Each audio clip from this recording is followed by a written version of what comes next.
औज़ुबिल्लाहिमिनश्शैतानिर्रजीम बिस्मिल्लाहिर्रहमानिर्रहीम। अज़ीज़ तलबा, अस्सलाम वालेकुम। उम्मीद आप खैरियत से होंगे।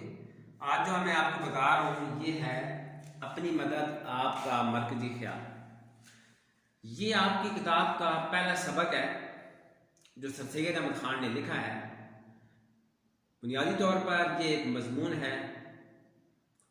सबसे पहले हमने सर सैयद अहमद ख़ान का तारुफ पढ़ा है, उसके बाद ये इस सबक का मरकज़ी ख्याल है। सर सैयद अहमद ख़ान ने ये सबक क्यों लिखा, इसका मकसद क्या है।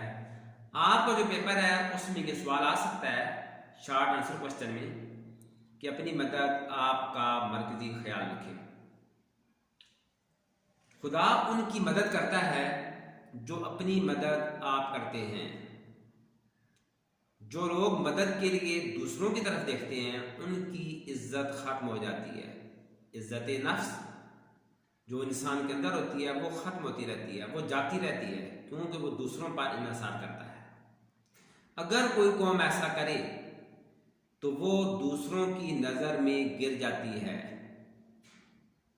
कौमी तरक्की के लिए शख्सी मेहनत, शख्सी इस्तक़लाल, शख्सी ईमानदारी और शख्सी चाल चलन का दुरुस्त होना ज़रूरी है, क्योंकि अफराद का उम्दा किरदार ही अक़वाम को मुअज़्ज़ज़ बनाता है।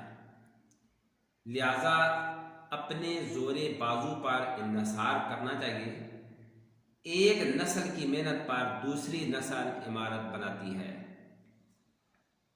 अपाहज और भी कर देंगी ये बेसाखियाँ तुझको, अपाहज और भी कर देंगी ये बेसाखियाँ तुझको, सहारे आदमी से इस्तिकामत छीन लेते हैं।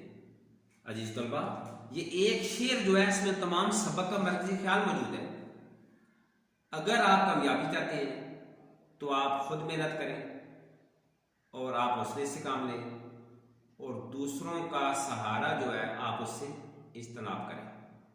अजीज तलबा, आज जो हमने पढ़ा है ये इस सबक का मरकज़ी ख्याल है, तो इंशाअल्लाह कल हम इससे आगे पढ़ेंगे। अस्सलाम वालेकुम।